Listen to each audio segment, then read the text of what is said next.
Good evening, everybody, and welcome back to another weekly episode of Everything Vaguely Paranormal. As always, I am Blake Smith, and with me are my partners in the paranormal, Miss Shelley Pruitt, Mr. Ryan Roberts. How are y'all doing? We are doing fantastic and ready to hear how Cleopatra ends up. Even though I have a sneaky suspicion I know how the story's going to end. Do you know how it ends? Do you know how it ends? I don't know, man. I'm not sure. No, I'm ready to see her become unhinged and lose her mind and start going at everybody. So let's... That's right, because we're in our second week of Ferocious Female Month. We are. That's right. Love this freaking month. But anyways, yes, I'm sorry to leave everybody on such a dramatic cliffhanger from last week. But yes, tonight we are going to be concluding the Cleopatra, Queen of the Nile, little mini. Can we call it a mini series if there's only been two? I mean, shit, man, you could have made one out of it. That's for sure. I damn sure could have. That's for damn sure. But no, we have a lot to cover tonight. Yes, we're going to take you all the way from Julius Caesar's assassination all the way until the end of Cleopatra herself. Hopefully, I found out quite a few things that y'all may not have known. Hopefully, I surprised you along the way. But if y'all are ready, I'm going to dive right on into it. Get going. Absolutely. Well, let's go. Right. Let's get the time machine and go way back. I'm ready for her to turn into the wicked Oh, just wait. Everybody thinks she's so nice and sweet and all this stuff.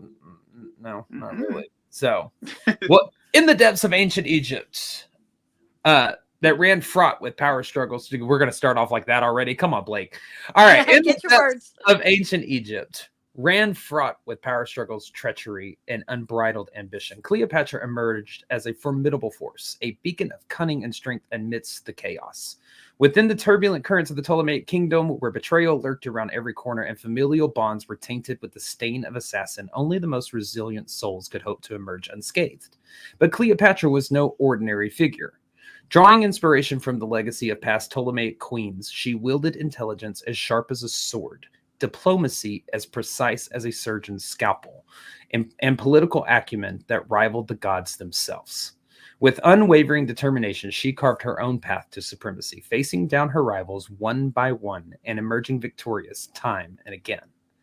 Her brother, Ptolemy XIII, fell into the fires of war, his demise marking her ascension to sole ruler, even if for a brief period.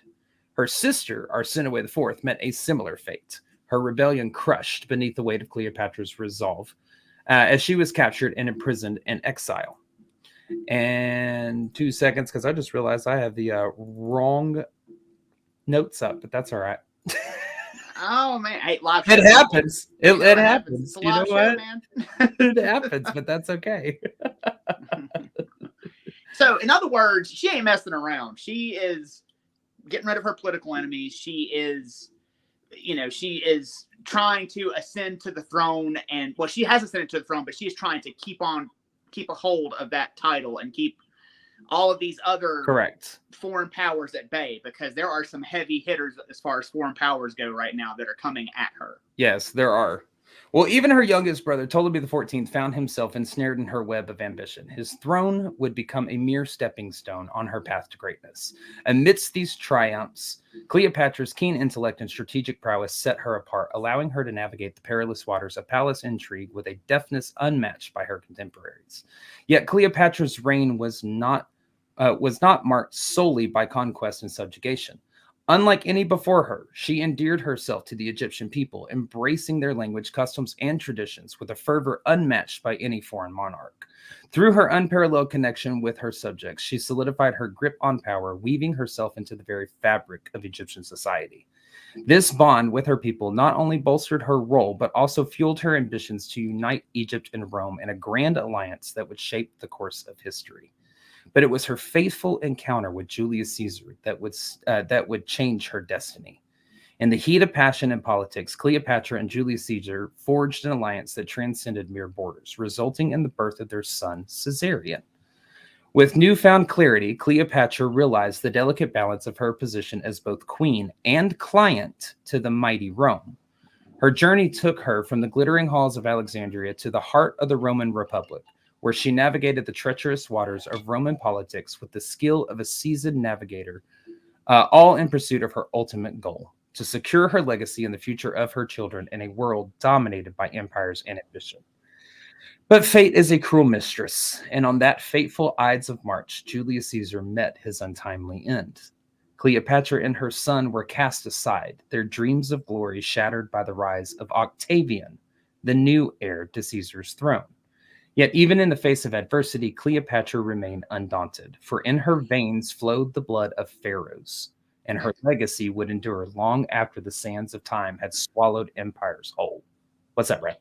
So, remind me, Octavian is his nephew, right? Octavian is his, yes, nephew. I heard some accounts say great nephew, grandnephew, nephew. We're just going to go with nephew. It's a relative, right. Yes. So rather than give power to his son, who he had with Cleopatra, he has shifted all of his power over to Octavian, his nephew. That is correct, because in the last episode when we covered, he can't legitimately claim Caesarian. Okay.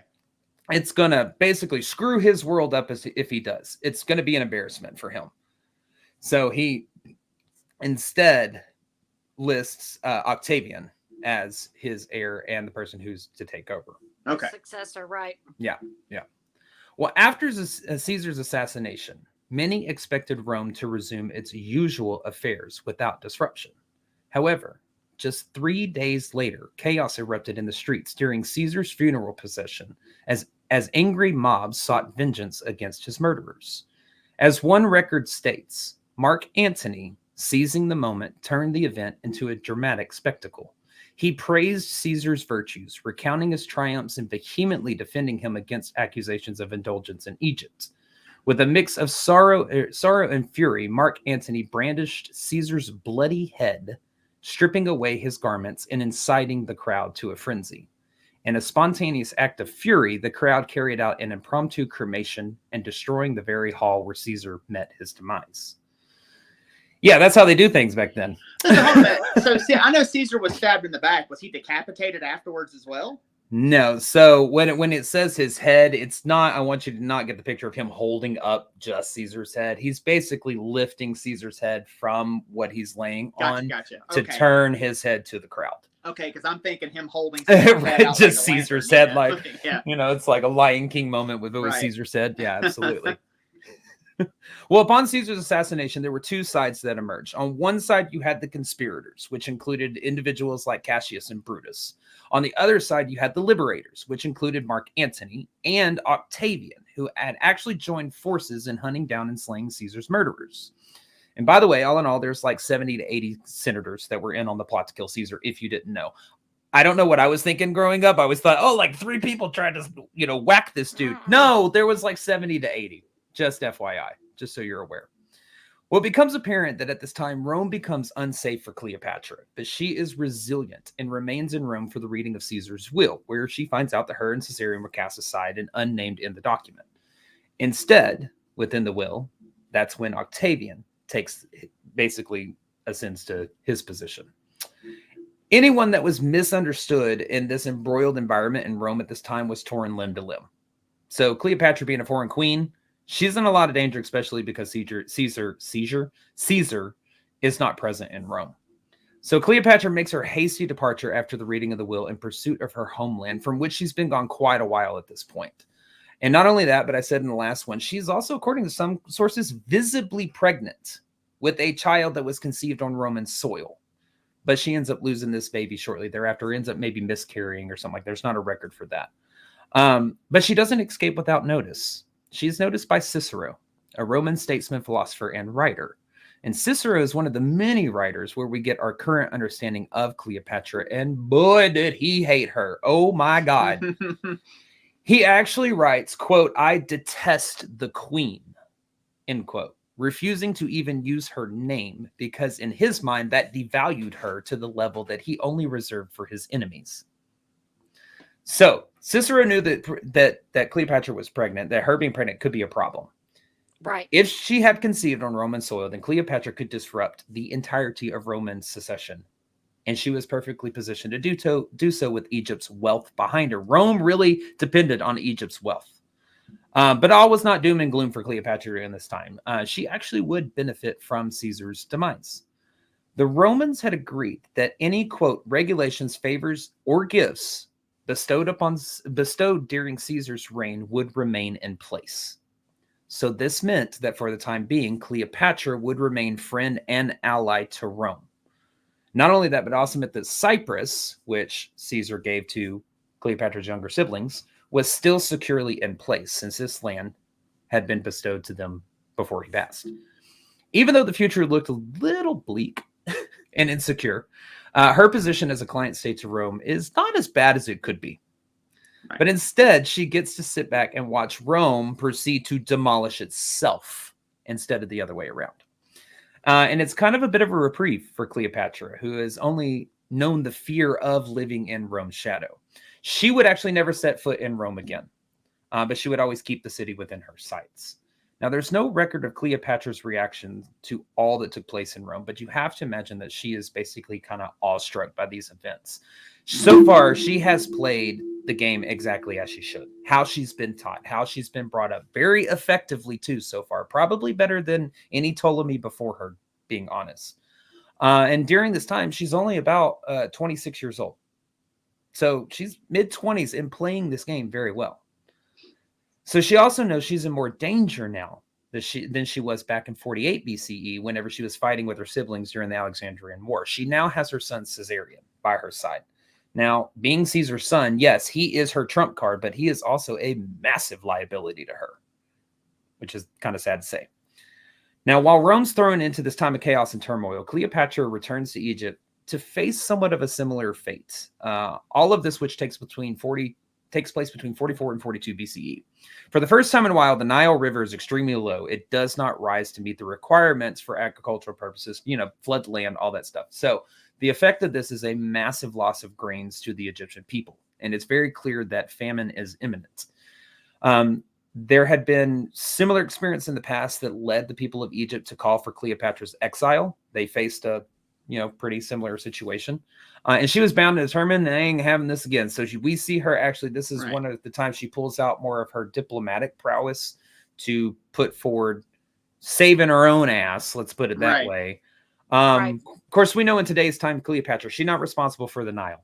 Yeah, she's like, I can't control the damn weather. What do you want me to do? Well, she was responsible for it back then, though. That's the thing. She was ordained by the heavens. She is a god. She is a goddess on earth, so therefore she is responsible for this.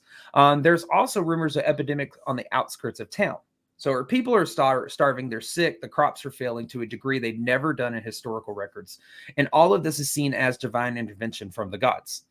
So what we see here is that example of her intellect during turbulent times. Cleopatra quickly enacts this food program to help feed the people of Egypt by opening up the royal granaries. To fight inflation, she proceeds to devalue the silver to almost half of its worth.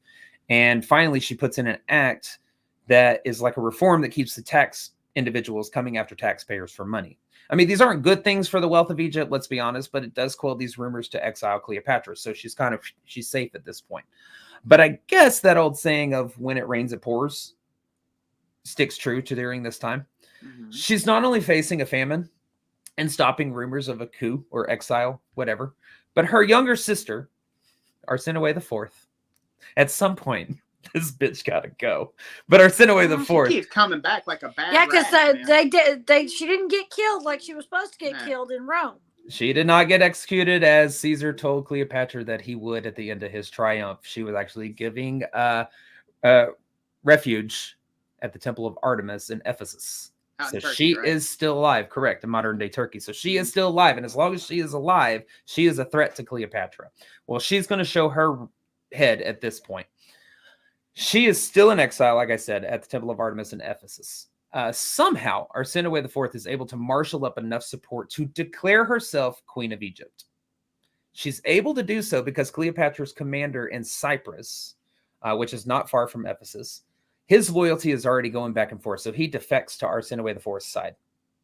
So her sister begins this attempt to usurp Cleopatra's throne from afar while in exile. So this is very similar to what Cleopatra did when she was in Syria, able to raise an army essentially to go back to Egypt and fight. And that's the thing, is they don't know how these women do it. It's just like you're exiled from your homeland, but yet you're raising these armies. You're getting the support. Mm-hmm. So. Well, who would want to say no to a god?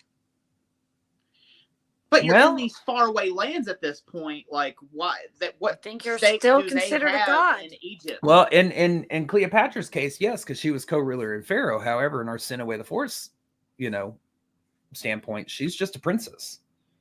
She hasn't taken the Egyptian rights to become a pharaoh, so therefore she's not really a living embodiment of a goddess. So those people back in Arsenio, they chose the wrong horse. Is that what you're trying to tell us?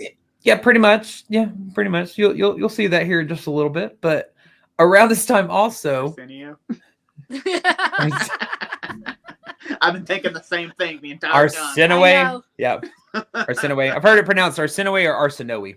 I like Arsenio. But anyways, also around this time, it appears that Ptolemy the 13th, the one that drowned in the Nile, he seems to have been resurrected from the Nile because an imposter comes on the scene claiming to be him.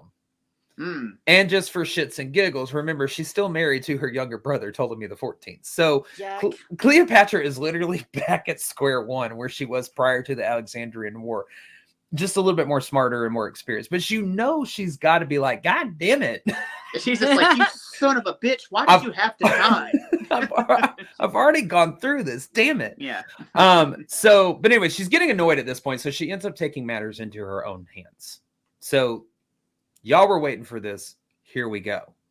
She's fed up. She's got all this crap. She's like, I'm back at fucking square one. So first, the imposter Ptolemy the 13th, he falls off the radar. There's nothing else. So either he wasn't taken seriously or he was just executed. They probably just axed his ass. Yeah. Well, second, it's around this time that Ptolemy the 14th, he mysteriously dies. Her younger brother, the one she is married to, he's poisoned. And most agree. Mysterious. And most agree that Cleopatra had arranged for his murder to take place. Now, we remember that she was well-versed in science, particularly poisons, and it's alleged that she and some of her advisors would experiment the effects of different poisons on convicts and criminals, just to see what would happen. There's that nice, lovely, beautiful woman for you. Let's see what'll happen to this guy. So she would have had the knowledge and know what to do in order to make Ptolemy the 14th's death appear as an accident. More than likely, based on a few historians' accounts, she probably would have used wolfsbane, which would have swollen his tongue and throat to an immense size, causing him not to be able to breathe, and it would have been very quick. Nobody would have had any time to figure out what was going on before he was dead. So with that, Cleopatra has now claimed her second familial victim because her older brother, her former husband as well, died in the Alexandrian War when he drowned in the Nile, the one that was resurrected with the imposter. Well, with her brother husband out of the way, I just like saying that. I felt like making Ryan feel at home. With her brother husband out of the way. You live in East Texas. I don't even want to hear nothing out of you. Cleopatra makes her next move during this time. Now, there is a story within Egyptian tradition that talks about Osiris, which is Isis's earthly partner. Sorry, and the supreme male divinity. And if you remember from the previous episode, Cleopatra is the embodiment of Isis on Earth. So within the story, it talks about how the enemies of Osiris savagely dismembered him and that Osiris left behind a young male heir and a quick-thinking consort. And in it, Isis grieves. She gathers the limb to enact Osiris's resurrection. Does that sound like anybody we know in this story? Cleopatra and her son. And it's said that if Caesar returned from Alexandria more royal than before, that Cleopatra returned from Rome more godly. She uses this depiction of Osiris to her advantage, with her taking on the role of Isis, Caesar as Osiris, and Caesarion as the young male heir. She became the wife of a martyred deity. And what also helped was that perhaps coincidentally during all this, Caesar was actually deified posthumously during all of this kind of happening. So it's kind of like, see, he is God. It's deified by the Romans. Though, by the Romans, okay. That is correct. All right, yes, cool. Yes. And it's also the time she places Caesarion on the throne next to her as co-ruler. Because there was only one rule in Egypt at the time, was that a female ruler had to have a male co-ruler. There was no rule on how old he could be. And there was little a roughly 3-year-old child could do to stop his mother's agenda at this point. So Cleopatra had what she finally needed in order to rule solely by herself. She's killed her first brother husband, killed her second brother husband, her sister's in exile, and now her son shares the throne with her. She got nothing to worry about. And with that, she kind of has a little bit of a prosperous moment where all this Renaissance stuff starts happening within the borders of Alexandria. Academia skyrockets. It's a really good time for her. But even with all of that, shit still continues to go south for Cleopatra. It's just like, yay, a break. Fuck my life. All at the same time. So, the Roman civil war between the conspirators and the liberators ends up back on the shores of Egypt as each side, one at a time, comes to Cleopatra for aid with money, troops, or food. Because Egypt had all of that. Egypt was probably one of the the wealthiest country in the Mediterranean at this point. The wealth that she set on with food, troops, and money alone made everybody come to her asking for aid. So she knew this would be inevitable, that each player in the game would seek her assistance. She also knew that choosing the wrong side or a person to back could be very disastrous. She had already jumped to some conclusions in the past. She's learned from that. She's like, I'm gonna wait. Well, at the same time, Cleopatra receives messages from Cassius with the conspirators and Dolabella with the liberators, both for aid. And it's here that Cleopatra makes her choice. She chooses to respond to Cassius, the conspirators, with an excuse for not being able to help. She then responds to Dolabella, the liberators, and says, oh yeah, I got you. Don't worry. You my boy. Yeah, I would hope she would back that horse. The other guys just killed her freaking, the father of her children. I was gonna say husband. It wasn't her husband, but yeah, the father of her children and the person she wanted to be with. But here's the thing: you got to think. She's thinking in her head, "How do I remain on the throne? How do I protect what's mine? Right. What's best for me?" And so she is weighing out this: who do I back?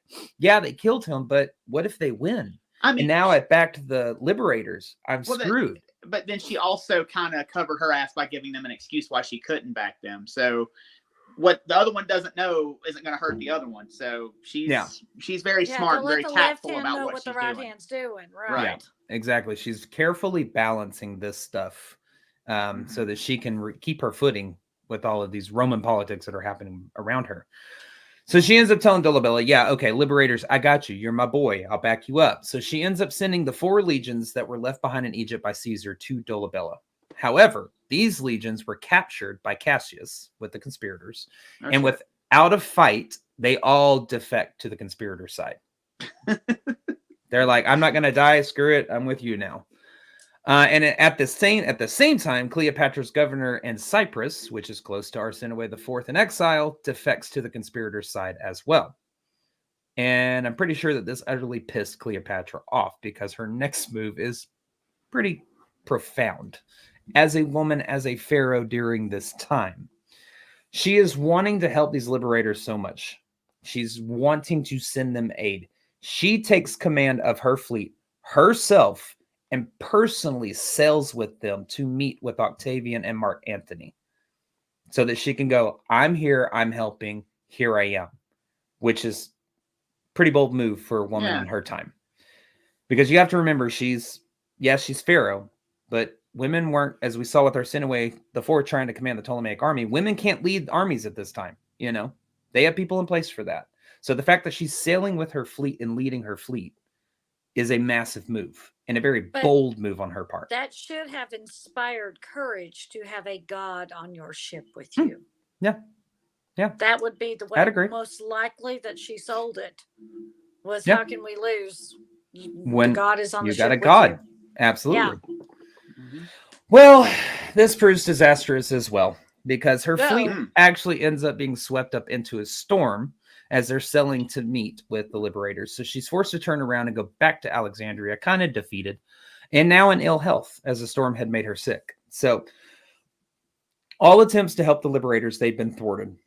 She made very careful and costly efforts, and she secured the allegiance of no one in the process. So, yeah. Well, the Roman Civil War does come to an end with Octavian and Marc Antony being victorious and defeating Cassius and Brutus's troops, with Cassius and Brutus taking their own lives. Marc Antony and Octavian are now at the height of power, each one wanting sole power for himself because, you can't just be like, hey, we just won, buddy. No. Well, Well, Marc Antony had his sights on conquering the Parthian Empire. This is a feat that no Roman had accomplished, but every one of them dreamt of doing. And he basically was like, hey, if I can do this, I'm your guy. Well, Cleopatra knew it would only be yet again another matter of time before the victorious side came asking questions for why she hadn't helped in their fight.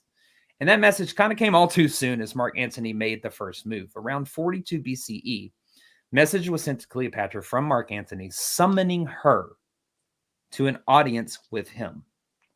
Ruh-roh. How dare he?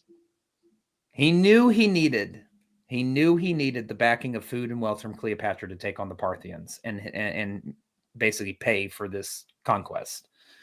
And also, as he put it, he wanted answers from the uncooperative Queen of Egypt. From his perspective, why had she collaborated with Cassius? How would she explain her minimal support of Octavian and himself? And as a client state of Rome, where exactly did her loyalties lie? I'd be like, bitch, I'm a god. You better take a seat. Well, but hold on. All was for naught with this messenger, though, because the woman before the messenger was not one who could be asked to explain herself. At this point, she's probably thinking, how dare he summon me? Who is Marc Antony? I'm the goddamn Pharaoh of Egypt. My question, though, is how did he not know that she had made a move to come and meet him? Because it seems to me like if a fleet as massive as the Egyptian fleet is going to meet them in that direction, that word would have gotten to him somehow that Cleopatra was bringing her fleet and bringing her entire navy to come and help. Yeah, I don't think she's going to sneak up on them. Yeah. No, I don't think she would either. I'm not quite sure how word didn't reach him, but in everything that I have read and researched about this moment, particularly this moment, there was nothing much said about how he knew or didn't know whether she came or didn't, to their aid. So I'm not sure. He's just sitting in this position now where he's like, why the hell didn't you help us? Where were you? I asked for help. Where were you? And so now he's summoning her. And that's just not something that you freaking did back then. Right. You don't summon the Pharaoh summons you. Well, in the past, Cleopatra's hastily decisions had almost cost her her life with Julius Caesar. And in this moment, she would take her time and make deliberate and calculated decisions. So she stalled. Now, accounts differ on whether she stalled before sailing to meet Marc Antony or stalled along the way to the meeting. But regardless, she eventually relented and decided to go. But it's going to be on her own terms because these messages come one right after the other. Whichever account you're reading, it's either before she set sail, it's like, I need to see you, I need to see you, I need to see you. If it's the account you're reading that after she set sail, he's writing her like, please hurry up, please hurry up, please hurry. And she's like, fuck you, I'm just going to take my sweet ass time. And that's what she does. She takes her sweet ass time. But it's when she finally gets to meet him, it's on her own terms. This is my favorite moment of Cleopatra's story. Because it's really where you get to see her savviness come into play and how she plays into her feminine wiles, if you will, and the fact that she's a wealthy pharaoh and she can get whatever she wants. So this choice would ultimately change her destiny's path and seal her fate, though. Marc Antony had settled in Tarsus, which is in modern-day Turkey, up close by Arsinoe IV, his sister. So, seeing an almost 700-mile trip, Cleopatra, who was known for an entrance, seized the opportunity. She set sail on the Thalamagus, which is the royal yacht, as you can see here. This was a 2-story floating palace that was absolutely huge. Cleopatra had no need for magic or charms when sailing on the Thalamagus. It had a gilded stern, and the oars rowing were tipped with silver, so they glinted in the sunlight. The sails on the deck were a vibrant purple color, and upon the deck, incense was being burned, creating an aroma that ensnared the senses and paired well with the orchestra that was playing, keeping time with the up and down motion of the oars. And seated in the middle under a canopy was Cleopatra, being fanned by enslaved men. She had dressed herself as a goddess, and as she approached, onlookers ran to the shore and shouted that Aphrodite herself was approaching. Out of all the worldly spectacles that Marc Antony had experienced around the world, Cleopatra had just topped them all. This is one of those moments why I love it, is because it's The moment where Cleopatra's life, where the woman and the legend actually converge.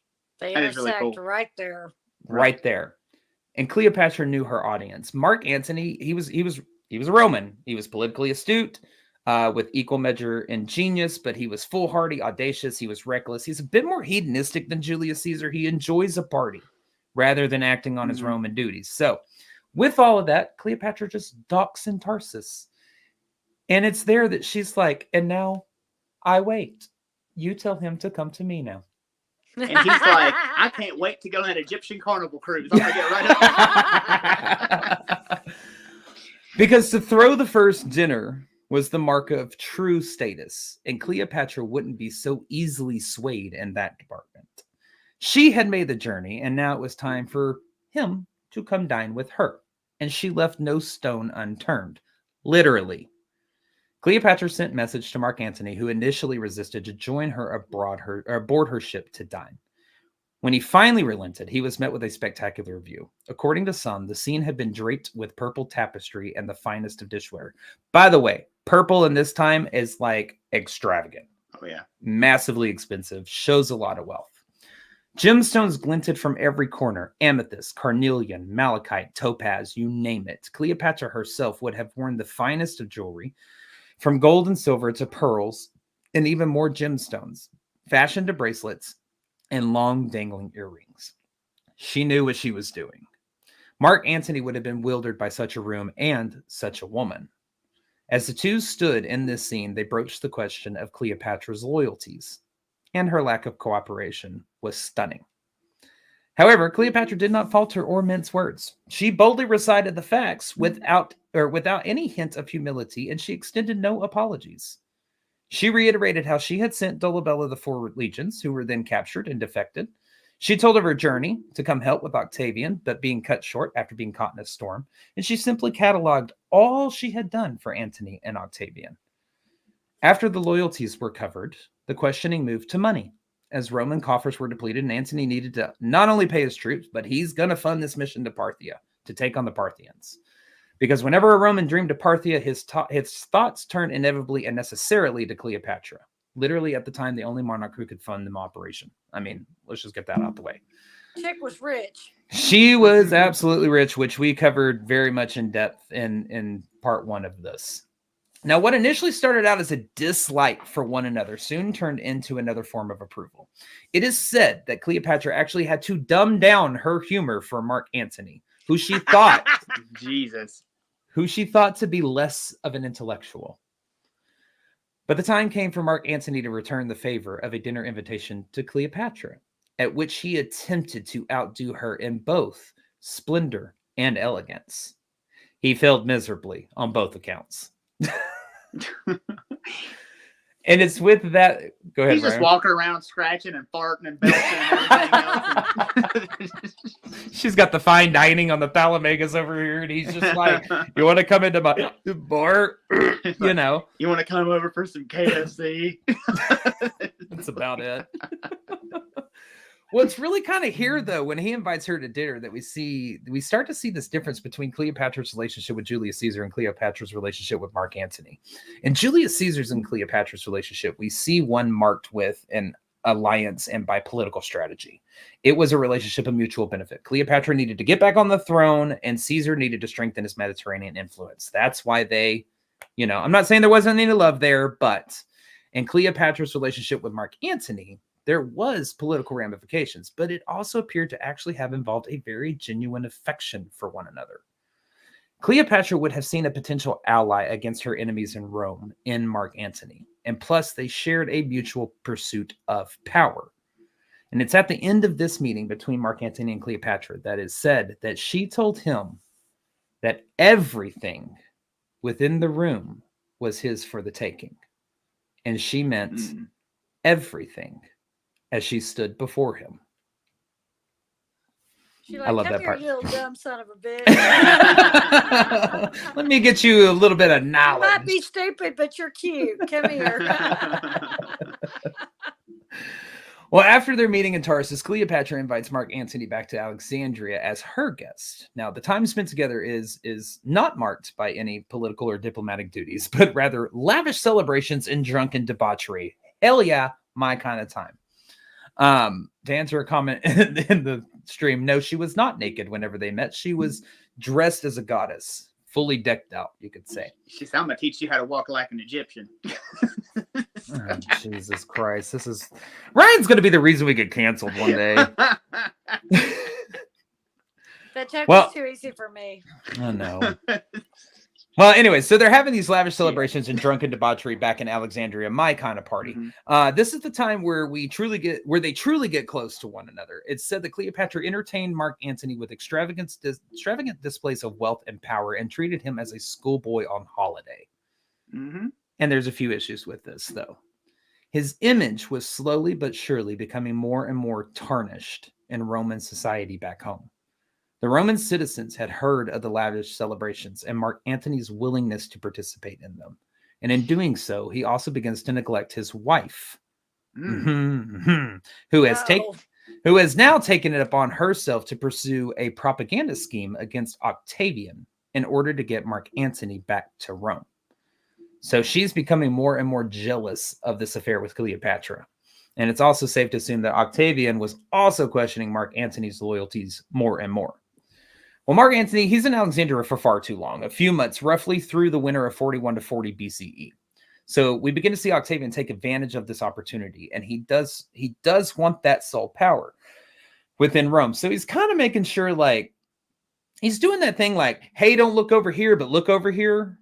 Hey, I don't want to tell you this, but let me tell you, type thing when it comes to Marc Antony. So to quell these rumors and to patch things up with Octavian, Marc Antony, he goes back to Rome. Now, the understanding was that Marc Antony was going to be only gone for a short while from Cleopatra. But things were a lot worse than they seemed from afar. And the time that Marc Antony has to spend back home goes on for longer and longer. And I believe all in all, he's gone from her actually for 3 years when he leaves. Because there's just a lot happening. And a lot is happening and takes place during those 3 years. During this time, Octavian and Marc Antony come to the agreement of what is known as the Treaty of Brundisium. This is the treaty that momentarily squashes their issues between them. The rumor mill, essentially. And what this treaty does is it divides the Roman Republic into two halves, with Octavian taking the Italian peninsula in the west and Marc Antony taking the more prosperous and wealthier eastern portion. And to, quote, seal the deal, so to speak, Marc Antony, who is no longer married to his first wife, somehow, never found that, ends up marrying Octavian's sister, who is so aptly named, can you guess? Octavia. Oh, wow.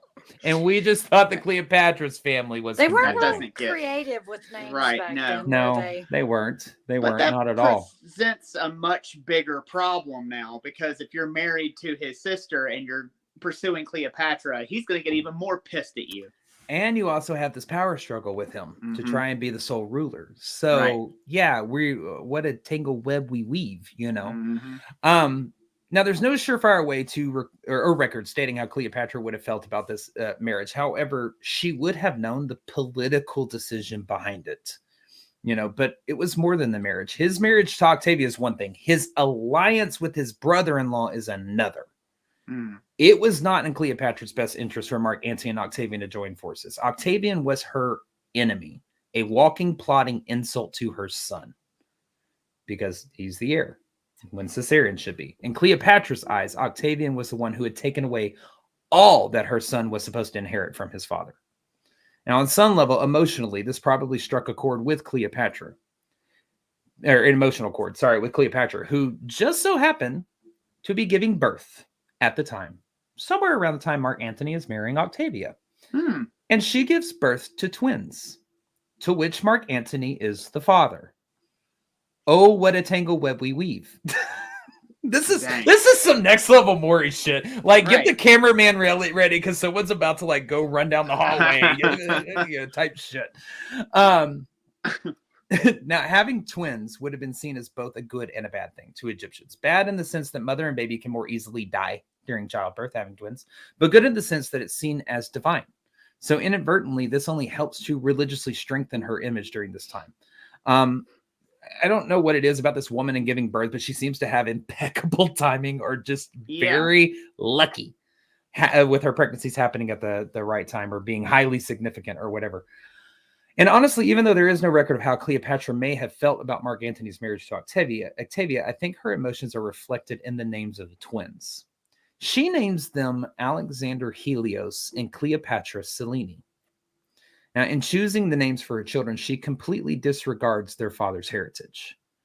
In one swoop, she invokes the sun, Helios, the moon, Selene, her great aunt, Cleopatra, who was an illustrious and notable Ptolemaic queen of the 2nd century, and invoked the most formidable military leader of the era, Alexander the Great, to which Cleopatra was the only reigning monarch to maintain a connection with, because that's where the Ptolemies came from. Ptolemy was Alexander's confidant. Well, on the other side of the Mediterranean, Octavia is also giving birth to another of Mark Antony's children, producing an heir for him. I know, I'm telling you. You got one in Egypt, got one in Rome. But anyways, the only issue was that this heir was a daughter, not like the son that Cleopatra had just given him. So now that Mark Antony had divorced his first wife, married another, produced an heir, patched things up with Octavian, and was established ruler of the eastern portion of the empire, he now turns his eyes back to his Parthian conquest, and therefore back to Cleopatra. Now, Egypt at this time was experiencing a bit of prosperity, and Mark Antony once again knew that Cleopatra would be the only monarch available to fund this type of mission.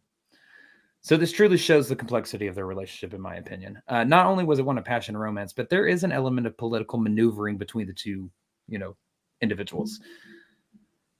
Because he wanted the funding for the mission, she wanted the security of the Egyptian throne, and she is about to show just how dedicated she is about that to her lover.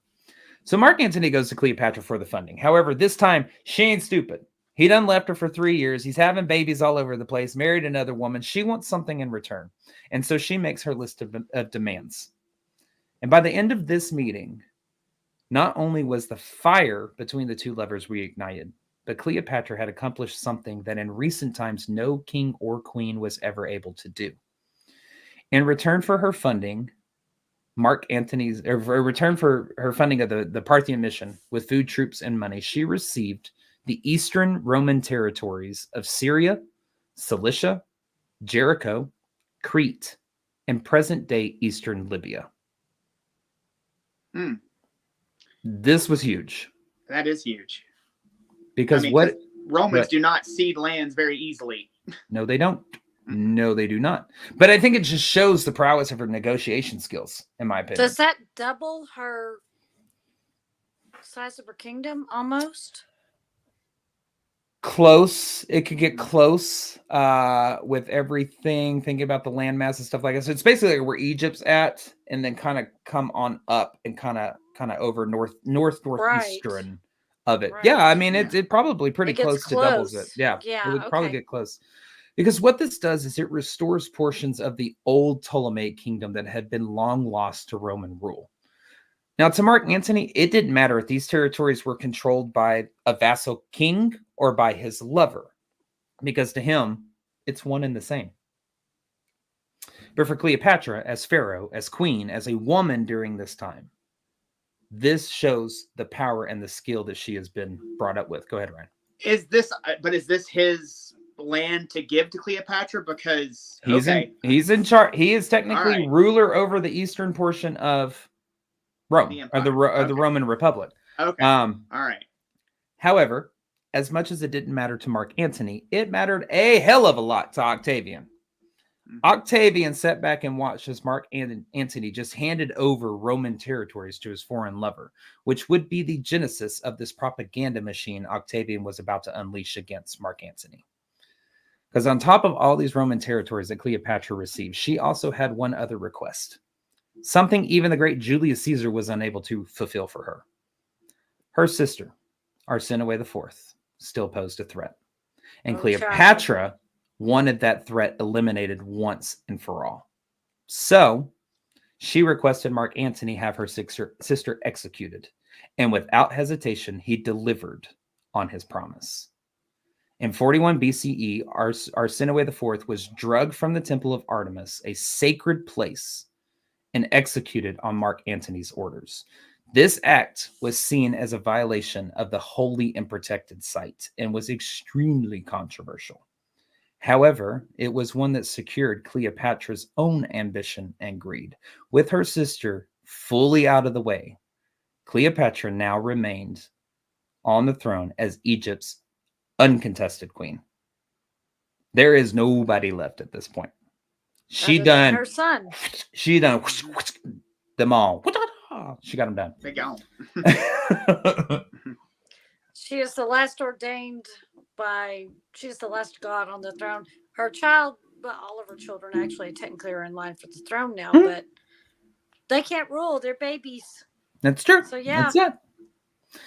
With her demands now fulfilled, Cleopatra followed through on her promise, and she did lend the money, the troops, and the food to Marc Antony for his campaign against the Parthians. Now, this should have been an easy invasion and conquest, in the grand scheme of things, if you will. Marc Antony marched into Parthia with roughly 100,000 troops and takes the Parthians by surprise. However, the tides quickly turn, and the Parthians employ guerrilla warfare tactic, which takes its toll on Marc Antony's troops over time. And ultimately, as with every Roman before him, Marc Antony is forced to retreat with his troops. However, he done fucked up, because he don't retreat back to Rome, but rather back to Alexandria and into the waiting arms of Cleopatra. I'm sure Octavian and his ilk loved that one. Oh, yes, absolutely. Absolutely. Well, there was one victory in the Parthian pursuit, and that was the conquering of Armenia, which showed Marc Antony and Cleopatra's combined military might. But despite that, overall, during this time period, the meeting between Marc Antony and Cleopatra, the rekindling of their passion, the appointment of the lands, back and forth, all of this stuff, all plays right into Octavian's hands in building that propaganda machine against the two lovers. But there are still a few more events that Marc Antony and Cleopatra are going to partake in that further enrage both Octavian and the people of Rome, because, they're a glutton for punishment and they just can't flip and stop. Well, when Marc Antony returns to Cleopatra and into his lover's arms, I feel like I wanted to go real soft and slow with that. The two lovers waste no time in going back to their... It is. Soft stylings of Delilah. The two lovers waste no time to going back to their hedonistic ways. There are more lavish parties, as well as powerful celebrations that flaunt the wealth of Egypt. And during one of these celebrations, Marc Antony is dressed in a gold robe and seated next to Cleopatra on a gilded throne. And when this gets back to the Romans, they are disgusted, because the Roman people hated anything that resembled monarchy, and Marc Antony was playing the role just a little too well. He was acting as a king, and in the minds of the Roman people, that meant only one thing: Cleopatra would undoubtedly be his queen. Cleopatra, another thing the Roman people detested. And it's here that we see just how close Cleopatra and Marc Antony have become again. Cleopatra is once again pregnant. Damn. Dang, her womb is like a clown car.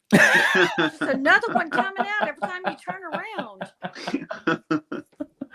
She ends up delivering another child fathered by Marc Antony, and she names this child Ptolemy Philadelphus. Original, I know. Okay. But with the birth of this child, Cleopatra and Marc Antony conduct an event that would be the point of no return for the pair and their offspring. And it's an event known as the Donations of Alexandria. Now, the Donations of Alexandria was this lavish event. It was Marc Antony's, quote, Roman triumph that took place in Alexandria. It was to celebrate the victory over Armenia, and the king of Armenia was present as a prisoner. So it's this huge spectacle. Now, you remember the Roman triumph where they parade all the people through the streets and, yay, you did it, woohoo. Well, Cleopatra and Marc Antony, along with their children, Alexander Helios, Cleopatra Selene, and Ptolemy Philadelphus, as well as Caesar's son Caesarion, are all dressed and decked out to the nines. They are dressed as regal as possible, or as royal as possible, as seen from the Roman perspective. Marc Antony stands before a crowd and does something that, once again, Julius Caesar was never able to do. He announces that Caesarion is, in fact, the son and the legitimate heir of Julius Caesar, and names him King of Kings. Taking it a step further, he solidifies Cleopatra's image by naming her Queen of Kings. Further reconstituting the Ptolemaic kingdom, he then proceeds to divide the lands as follows. Cleopatra herself received Cyprus and more parts of Syria and Cilicia. Alexander Helios was granted Armenia and Parthia, even though Parthia was not under Roman control at the time. Cleopatra Selene was granted Libya, and the youngest, Ptolemy Philadelphus, was given the other parts of Syria and Cilicia as well. And to top it all off, Marc Antony declares his formal divorce from his Roman wife, Octavia. Was it just that easy? I'm divorced.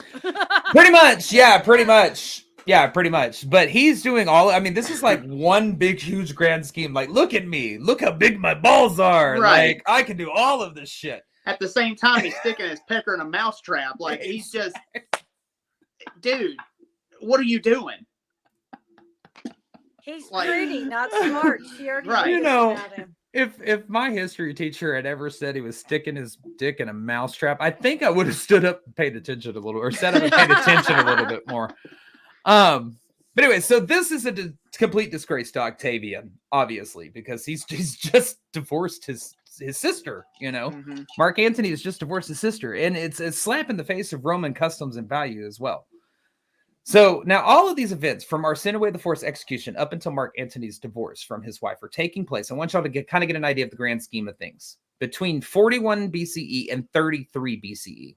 I didn't want to get you bogged down in dates. I didn't want to try and get you bogged down in chronology of it and all that kind of stuff. I just wanted to tell you the story about how much Marc Antony is kind of transitioning over to this role that he's playing with Cleopatra. So we see this moment where it's about 8 years where all of this is happening. 8 years he's gone from Rome. 8 years he's gone from his wife.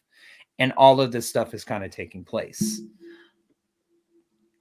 Well, Marc Antony did divorce his wife because of his strong personal and political ties to Cleopatra, which ultimately overrode his political alliance with Octavia and her brother Octavian.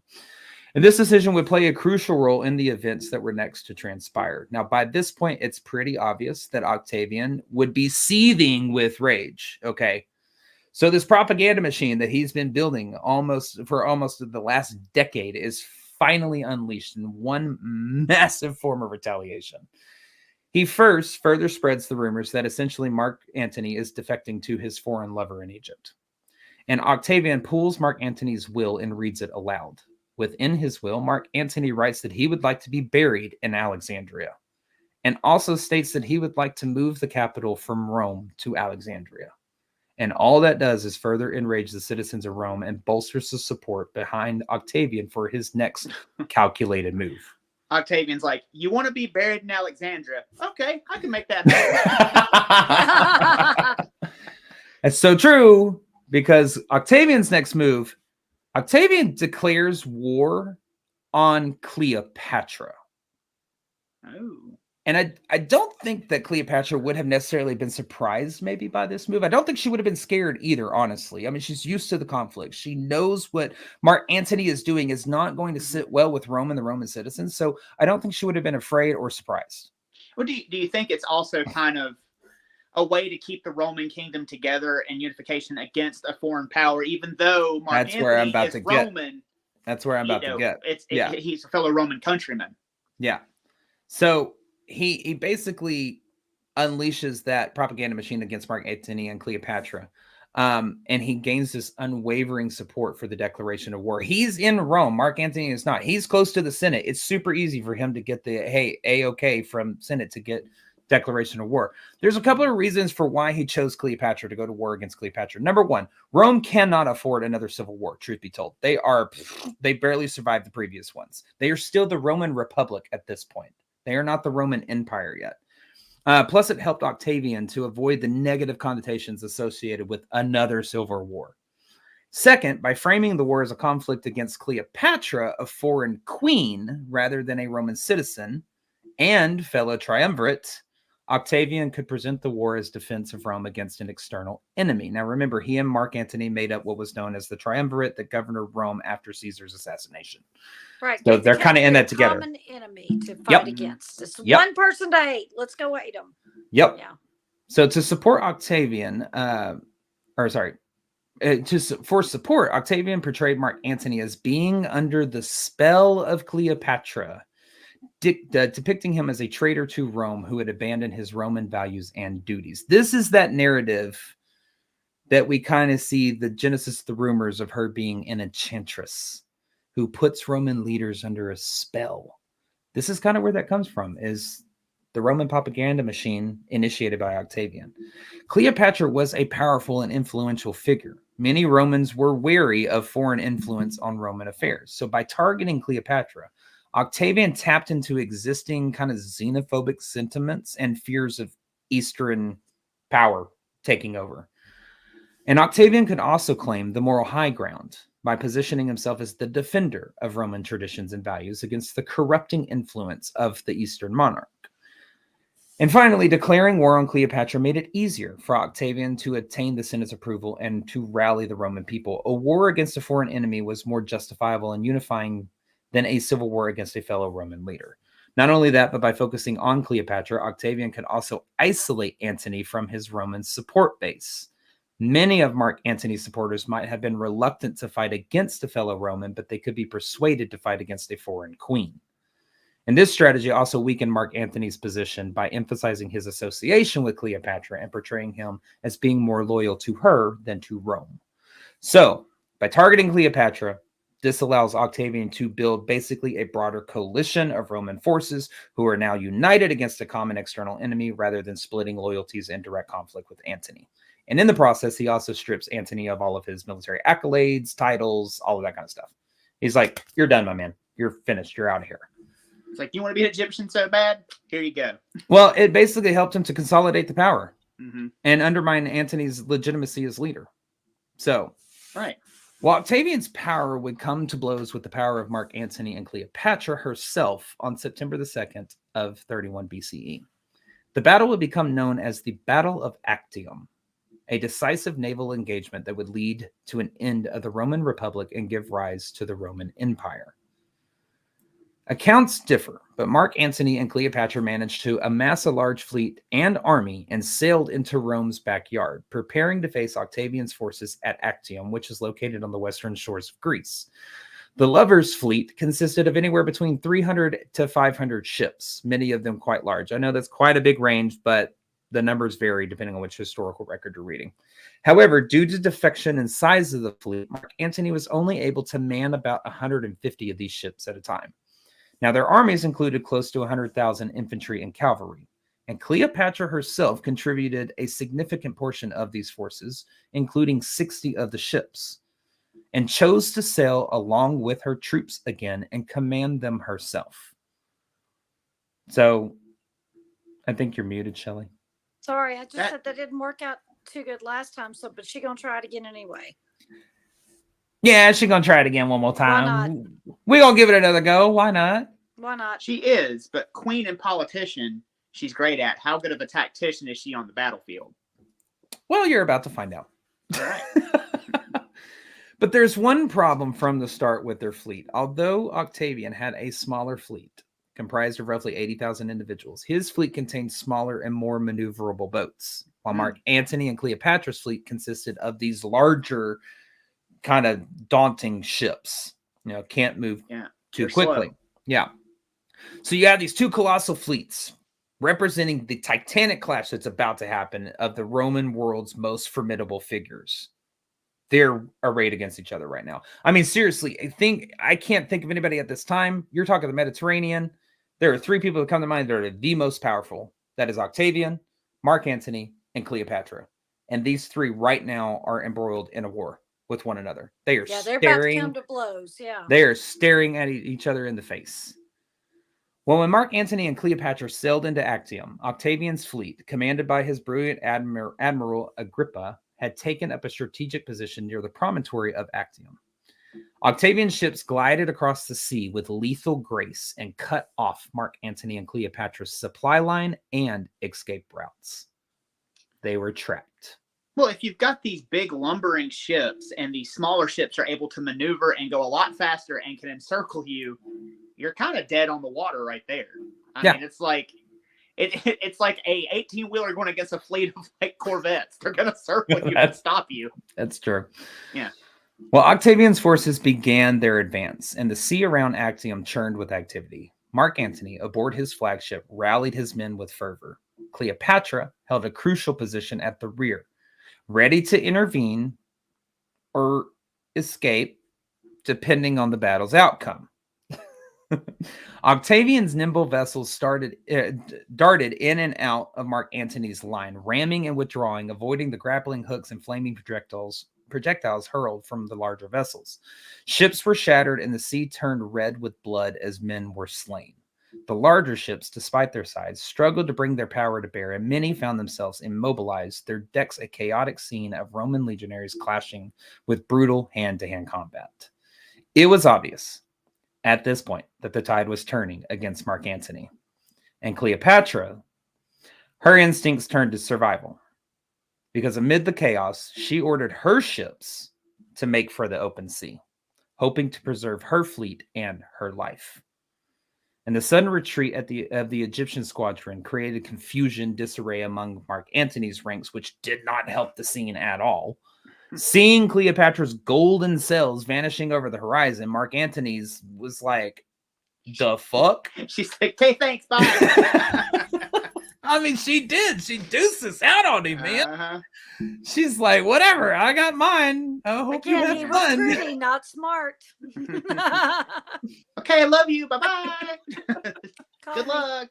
Well, his fleet, already battered and demoralized, began to collapse under the relentless assault of Octavian's forces, and many of Marc Antony's soldiers began to defect to the other side. I love this time period, like when they're like, screw it, it's too much work. I'm on your side now. Yeah, absolutely. Marc Antony just like drops his sword and goes, this bitch. Well, Marc Antony, he's obviously torn between his duty as a commander and his love for Cleopatra. Right. So he's like, what do I do? Well, he makes a very fateful decision. He abandons his men. She does lift your ass. Like, she left you to die. This motherfucker is pussy whipped, I'm telling you. Yes, he is. I tell you, so he sets off in pursuit of Cleopatra, his heart heavy with the realization that the battle was lost. You know, he leaves behind a fleet that now finds itself leaderless and hopeless. And so the battle of getting slaughtered. And there goes your woman, and there goes your leader, because he's screwing her and needs to go be with his lover.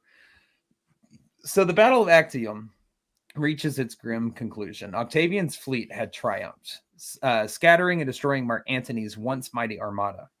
Octavian's victory was decisive. His path to undisputed rule of Rome was clear. As for Marc Antony and Cleopatra, they were now fugitives.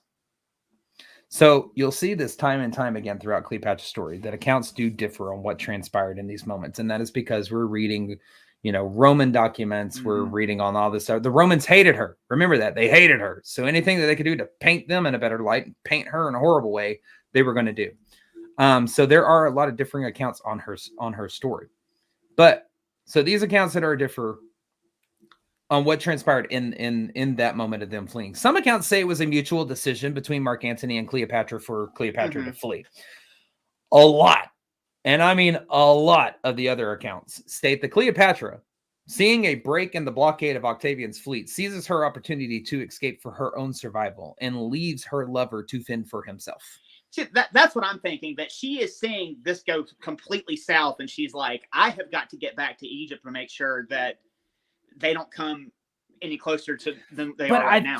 I think that shows, even in that moment, her ruthlessness, that she is willing to leave her lover and the father of her children behind, who's basically just getting wrecked at this point. And is like, deuces, I'll see you at home, dinner at 5. Like, I hope you make it, her loyalty is to her people. Her love is Egypt. That's what I'm saying. Egypt is her firstborn, and I think that it always has been, and I think that that's why she is so calculated and ruthless in her decisions. Everything else is incidental. A lot of people are like, oh, she was so beautiful, and there was a highly romanticized story behind it. Bullshit. She was a bitch. She stuck out for herself. I'm not blaming her. Be a bitch. I mean, especially in that world at that time. Absolutely. You have to do what you got to do. She was tough and smart, so she probably wore that bitch moniker very proudly. When I say bitch, that's what I mean. That's what I mean. She was tough. She was smart. She was calculated. She was ruthless. She was outsmarting all the she men beat around them her. at their own Absolutely, she did. She sure as hell did. But I think you had to be a bitch during that moment to be able to make it through. So, anyways, more accounts lead towards that latter portion. That she's just like, Deuce, my man, I got your kids, and I'll see you at home. Because many actually say that when Marc Antony finally he sees her sailing away, and he's like, "Oh shit, gotta go." He goes after her. He breaks through the blockade as well. He finally catches up to her. He boards her ship. And in a lot of these accounts, he's pissed. He is pissed. He's like, how dare you? Can't believe it. What the fuck? You know? And so finally, after a few days, you know, his anger relents, you know, towards her, and he sees that what she was doing. You know, he gets it. But still, you got to be thinking, what the shit, man?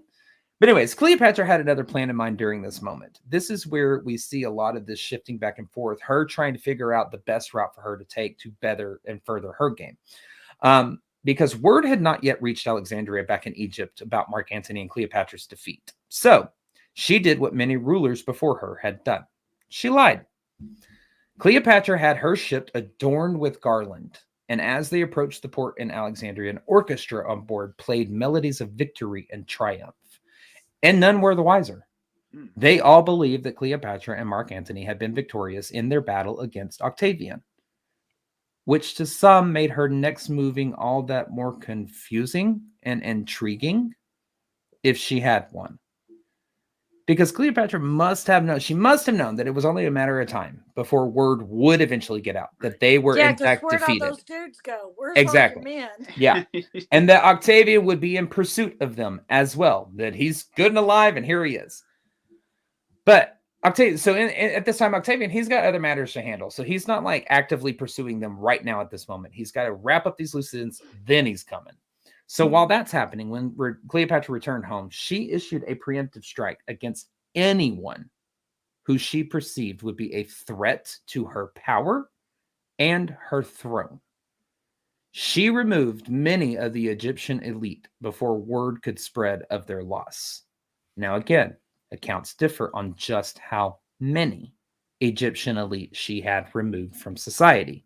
Some through exile, but many of the other ones through execution. She slaughtered him. But most reports state that it was in the hundreds that she comes home and she goes, done. Anybody she perceived as a threat, gone. Get rid of them. While Marc Antony, during all this, while his woman is on this off with her head moment, he slips into a depression. Unlike any that he had ever experienced after being defeated. He's like, oh, I've been defeated. Yeah, I'm sad.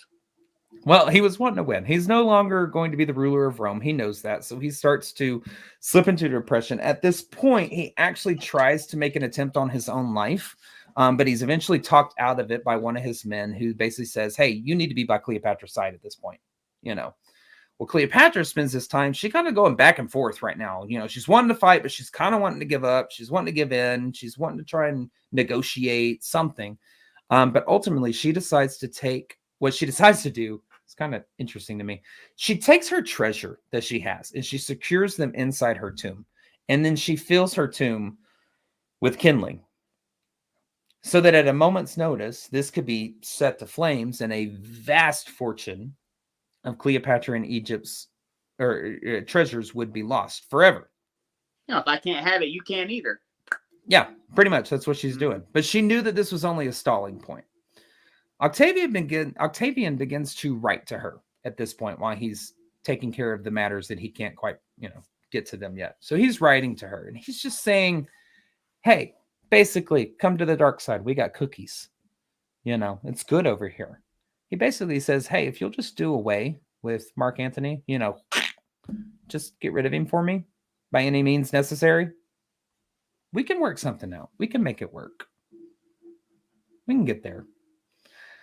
And it's not really known if Cleopatra either took her time to figure this out.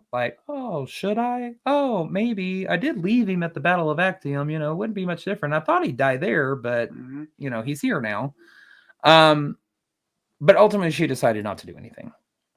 She couldn't take the life of her one true love. In my opinion, Marc Antony is her one true love. And I think that that's pretty much what stopped her. So almost on cue, since she decides not to do away with Marc Antony, Octavian makes his entrance on Egyptian shores once again. And by the summer of 30 BCE, Octavian's forces have reached the outskirts of Alexandria. Now, the city, once a beacon of culture and power under Cleopatra's rule, was now a troubled and tormented fortress. Marc Antony and Cleopatra could not hold back Octavian's legions, and morale among their troops were low. And Marc Antony once again set back in shock as many of their troops just defected to Octavian's side, which only increased daily as they realized, hey, the jig's up, the end is near. We're all going to go down if we don't do something. Off the sinking ship, right? Yeah. Adios. Right. Yeah. Well, in response to him encroaching into the city, he's coming. Octavian is there. He's coming. Cleopatra goes into her tomb with all of her treasures and her two most trusted female aides and seals herself in. She's like, I'm done. Now, thinking back to Octavian's letters and realizing the lovers are doomed, Cleopatra sends a message to Marc Antony. The message is clear. Tell Marc Antony that Cleopatra has taken her own life. And it's interesting that a lot of historians, they aren't sure exactly why Cleopatra would send this message to Marc Antony when all of this is happening. But it's in my opinion, this is strictly my opinion, that I think this is her attempt at getting him to take his own life so that hers could actually be spared and that a trust could be built between her and Octavian. I think that we're seeing in this moment that when push comes to shove, her life or his, that she is still as ruthless as she was growing up and while maintaining all of her power, even in her final moments. She's like, write in the letter, send it to him. Hopefully he'll take his life as well. And then we can be spared. Love be damned. That's my opinion. Yeah. That's my opinion. A lot of historians say they aren't sure why. I'm like, come on, guys, it's kind of easy. She's wanting to live through this. Because if he dies, then she could claim to Octavian that she convinced him to do it, and now let's have a peaceful outcome. And if she seals herself in with her treasure, then technically for now she's safe. Nobody can get into her, and her wealth is secured. And so if she emerges at the end of this and Marc Antony is dead, she has still something to negotiate with, which is her treasure. Correct. Well, as Octavian troops breached the defenses of Alexandria, Marc Antony attempted a final act of defiance. He gathered his remaining loyal soldiers and launched a desperate attack. However, this last stand was to no avail. And once the message had been received by Marc Antony about Cleopatra's alleged suicide, he was beside himself, and he fell upon his own sword. However, this act didn't kill him instantly. And as he laid upon the ground bleeding out, he desperately requested for anyone to finish the job. And no one would grant such a request. Oh. But when Cleopatra had heard that Marc Antony had attempted to take his own life, she requested he be brought to her. But there was one problem. She was in her tomb, permanently sealed up. So with the help of her two female counterparts, they actually hoisted Marc Antony through the window and into her tomb. And only mere minutes after he was laid in Cleopatra's arms, he died from his injuries. And by now, Octavian's forces are upon Cleopatra's tomb. That's how fast all of this shit's going on. So Cleopatra, with her lover in her arms, her dead lover in her arms, she begins to negotiate with one of Octavian's representatives through the sealed door of the room. But this itself is just a stalling point. Octavian's representative had garnered his troops enough time to breach the same window in which they hoisted Marc Antony. Cleopatra, along with her female aides, were taken as prisoners and chained within her own palace. And over the course of the next few days, Cleopatra and Octavian communicated back and forth with one another, talking out their terms. Now, we can only imagine what the conversation was that took place between these two. But you have to imagine, I mean, come on, it's like Rome's new emperor and Cleopatra and Egypt's last queen. I mean, come on. You can only imagine what the talks are about. There's a lot of contempt there. Yeah, no shit. Yeah. Well, inevitably, the conversation would have covered Cleopatra's life, Egypt's wealth, and the future of her children. And it becomes clear to Cleopatra at some point during this conversation that she realizes Octavian will not relent and that she is going to be paraded through Rome as a trophy of Octavian's triumph. But Cleopatra would not have it this way, and she took her fate into her hands one last time. She would deny Octavian the triumph he so desperately desired. To her, defeat and humiliation were far worse than death. She did not want to become a defeated Ptolemaic queen, disgraced and living out her life in a comfortable exile, or worse, killed at the hands of Octavian himself. Her entire life, she had wrestled with the subjugation of herself and her people while balancing the delicate powers of Roman politics, and she would no longer do this. So on August 10th, 30 BCE, Cleopatra woke. She dressed in ceremonial robes. She went to Marc Antony's tomb and paid her respects and went back to await her fate. And one story goes that a guard came into the room where Cleopatra and her female aides resided, and after seeing the lifeless body of Cleopatra stated, "How befitting of a queen," to which her female aide raised her head, replied, "How befitting indeed," before she herself slumped to the ground as death took hold. Now, to this day, the manner in which Cleopatra took her own life is still unknown. Playwrights and authors would have you to believe that it was a certain type of snake, an Egyptian asp. But for me, however, as climactic as that sounds, I don't believe this to be the method that she would have chosen. The venom from the snake or the asp or cobra or whatever would have caused some sort of disfiguration to her body. And we must remember that Cleopatra is a pharaoh. She is a living embodiment of a goddess. She would not have let some sort of venom disfigure her, even in death. It's just not going to happen. And on top of that, Egyptian tradition basically states that their body has to be whole and pure for them to be able to come back, to be able to be resurrected, after they make their journey through the afterlife. Mm-hmm. So I don't believe that it's going to be a snake. I also look back on how her brother, Ptolemy XIV, died. He was poisoned. No signs of disfiguration to his body. But since there's no record indicating such disfigurement, or since there is no record indicating such disfigurement to Cleopatra's body, and knowing how knowledgeable she was in science, particularly in poisons, it's my opinion that she would have taken some sort of poison to end her life. I agree with you. Yeah, I'm with you. And this is what some records state as her method for doing so: a hollowed out hairpin filled with poison.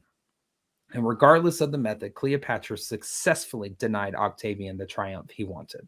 And Cleopatra died August 10th, 30 BCE at her own hand, on her own time. But Cleopatra's story, and better yet, her legacy, continues on even without her, through her children. Unfortunately, for Caesarion, he's much too old at this point. He's around 17, 18 years old. He is seen as a threat to the succession of Rome.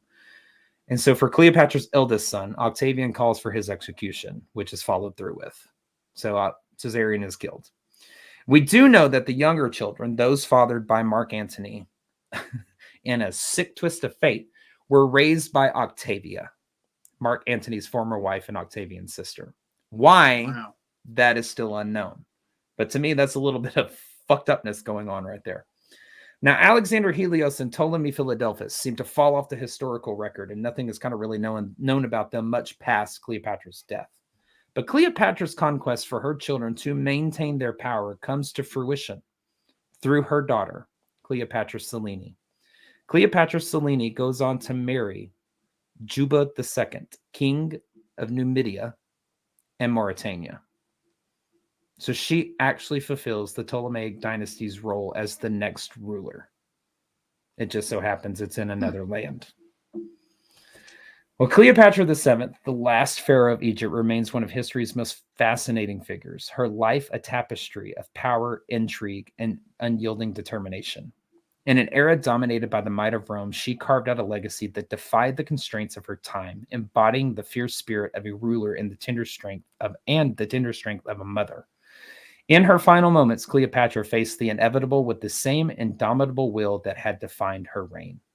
Choosing death over dishonor, she ensured her story would not be one of submission, but of sovereignty. Cleopatra's end was not merely a conclusion, it was a statement, a powerful assertion of control over her own destiny, a refusal to be paraded as a trophy in Octavian's triumph. Her suicide was both an act of defiance and an ultimate declaration of her enduring agency. Cleopatra's life was a masterclass in political acumen and strategic brilliance. Fluent in multiple languages and educated in the sciences and philosophy, she wielded her intellect as deftly as her beauty. Her alliances with Julius Caesar and Marc Antony were not mere romantic entanglements, but calculated moves to protect and expand her kingdom. As a mother, she fiercely protected her children, securing their place in a world dominated by shifting allegiances and constant threats. Her legacy as a mother extended beyond her biological children. Cleopatra saw herself as the matriarch of Egypt, nurturing her nation with the same vigilance and care. She reigned not just with regal authority, but with an understanding of the delicate balance between power and compassion, always striving to protect her people and their way of life. Today, Cleopatra stands as a symbol of female empowerment and resilience. Her story has transcended the annals of history to become a beacon of inspiration. She is often depicted as a woman of extraordinary beauty, but it is her intellect, political savvy, and unwavering determination that resonate through the ages. In literature, art, and popular culture, Cleopatra continues to captivate and inspire, embodying the timeless qualities of leadership and strength. Cleopatra's life and legacy remind us that true power lies not in domination alone, but in the ability to inspire and lead with wisdom and grace. Her story is a testament to the potential of women to shape history, to stand toe to toe with the most formidable forces, and leave an indelible mark on the world. Cleopatra's legacy serves as a powerful reminder of the enduring impact one individual can have on the world. Her life teaches us that greatness is achieved not just through conquest, but through the relentless pursuit of one's vision, the courage to defy the odds, and the wisdom to nurture and protect. Cleopatra's spirit lives on, a guiding light for all who dare to dream and lead with both heart and mind. Dun, dun, dun. Oh, sorry. You're muted. You're muted, Joey. And be willing to chop off their head. Sorry. And be willing to chop off their head. Yes. So I had to turn my. Yeah. I had to mute my mic for a hot second. And be willing to chop off their heads. Absolutely. Oh shit. Absolutely. That is Cleopatra, and the second half of her story. So what a story it was, too, man. I mean, she definitely did everything on her own terms. And that is extremely rare for someone of a female back in those days. And she definitely bucked the system and told everyone, I'm going to do what I want to do, and you're going to like it, or you're going to have to deal with me. It's interesting with her is that she played by the rule book, but at the same time, she threw the rule book out. Right. It's kind of like, I'm going to learn all of this. I'm going to put it in here in my little bank, in my brain. Mm-hmm. And when the timing is right, I'm going to chunk it out the window and do what I freaking want, knowing the things that I want. Or that I know, whatever, with the backing that she didn't has. chunk out the rule book. She improved it. Right. Yeah, that's a good way to put it. Right. She rewrote the rules to tell everyone to go fuck themselves, and she, like I said, she did everything on her own terms. And man, there's a reason that her legacy and her legend lives on to this day. She just and that's the thing, is because like the issue that I have with her is that a lot of what we know and the things that are still out there to this day are the rumors that have been spread long ago by the Romans, by Octavian, and the writers and playwrights and Shakespeare and all that stuff. That's why we only know Cleopatra to be this Egyptian enchantress and witch and all of that stuff, who basically did spells and, ensnared the minds of these two gentlemen and had babies with them and all that. It's not that. She was politically so damn savvy. She was so flippin' smart, and she had no problem killing a bitch that got in her way. Right. And I think if you read between the lines of all of that, Roman propaganda, you see someone who was vying for their place in the, in the ancient world, and someone who garnered just as much respect and garnered just as much reverence as the men of her day. Yeah. Here's the thing. She didn't do anything different than the men of her day did. They cut off heads. They waged wars. They hoarded treasures, and they took land. She was their equal, and they didn't like that at all. They didn't like it.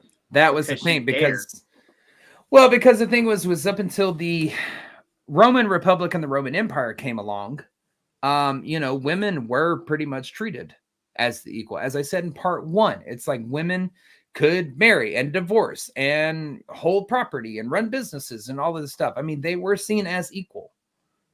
And then it's like the Romans come along and they're like, oh no, we're gonna go out and do drunken debauchery, and you little woman, you fix me a sandwich, fucking Romans. Anyways, ancient Romans. I love the current Romans. They threw a hell of a party, though. I heard they threw a hell of a party too. I might go to one just because I am somewhat of a hedonistic asshole, but but that's the thing, is Shelley's exactly right. She was a woman who dared to do the exact same thing as men who did not see women as their equal back then. Right. In a society who didn't think that they meant much other than to bear their children and deal with their extramarital affairs. Because let's face it, they were obviously boinking everybody all over the fucking Mediterranean. Marc Antony's just having children drop like fucking flies, one out of this woman, 2 out of this woman, like, Jesus. But if a man does it, it's okay. Oh, of course. We're not going to get into all that on this. We're talking about Cleopatra. Well, I'm saying, like, in the ancient world, yes. I know. No, for me, that's what makes Cleopatra such a ferocious and formidable character. Right. And why I think she's perfect for this month is because when you really start to delve into the minutia of her story and start to peel back those layers that the Roman writers of the day have written about her and have placed on top of her, when you start getting past those, you start getting to the actual Cleopatra and the daring moves that she made and the ruthlessness that she showed in order to maintain her power and secure not just her future, but her kingdom's future, her children's future. She did everything she could. I mean, she went to freaking Rome, right, and stood down the Romans, and she was basically pointing a finger going, put him in the wheel or else, to Caesar. And of course that never happened because Caesar decided to, him and his buddies weren't seeing eye to eye that day. Like, yeah, she went into battle for God's sakes. And as a God ruler, she did not have to do that.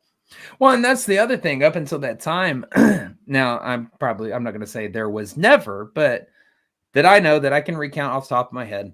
I can't think of another woman right off the top of my head that led a fleet like that around that time in these ancient times the way that she did. She literally took front position, commanded her army, and drove them right into battle. Granted, she ran for her escape when she realized, oh shit, this is going south, but I would have too. She didn't wait to get slaughtered. That sounds smart to me. Exactly. I would have too. Smart moves. I'm sorry, I keep going back to that moment where just, Marc Antony's like, ting, ting, ting, fighting on the shit. And then he's like, what the hell, woman? No, he's like, where are you going? Babe? She's like, I'm sorry, it's not you, it's me.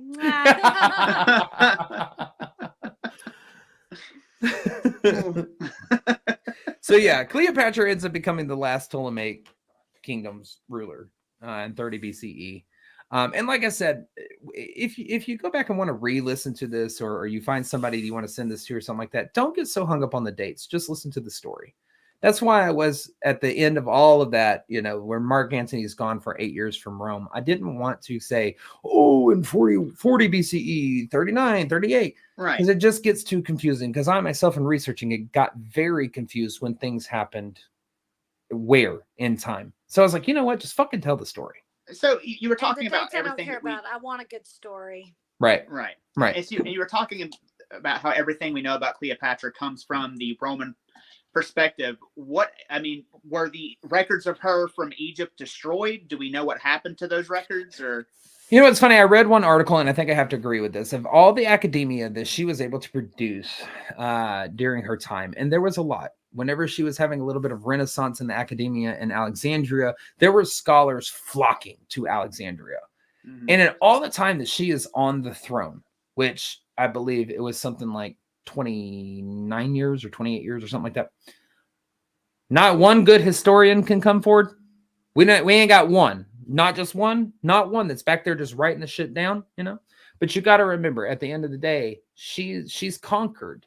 She becomes a conquered queen. Yes, she takes her own life, but her and her empire are conquered. So what do the victors do in conquest? They destroy, they pillage, they burn, they do whatever, and then they turn around and they write the story. Exactly, they write the story from their narrative. So in a lot of this, that the records of Cleopatra there are extremely, extremely minimal. They're very scant. But the records from the Roman side are numerous, obviously. So you really kind of have to peer between the lines and see what the Roman people are saying about her, figure out who's saying it, how far. That's the other thing that killed me. Every Roman writer that wrote about her did not know her, except for Cicero when he said, "I detest the queen." He was alive and met her and all of that stuff. But all the other ones, they are removed from her by, I think one is 76 years, I think, from her death. That is the closest to her. Others are hundreds and thousands of years between her death and them writing about her. So it's like you really got to look at this perspective of where are we at in time? Who's writing about her? How diluted have the rumors become about her?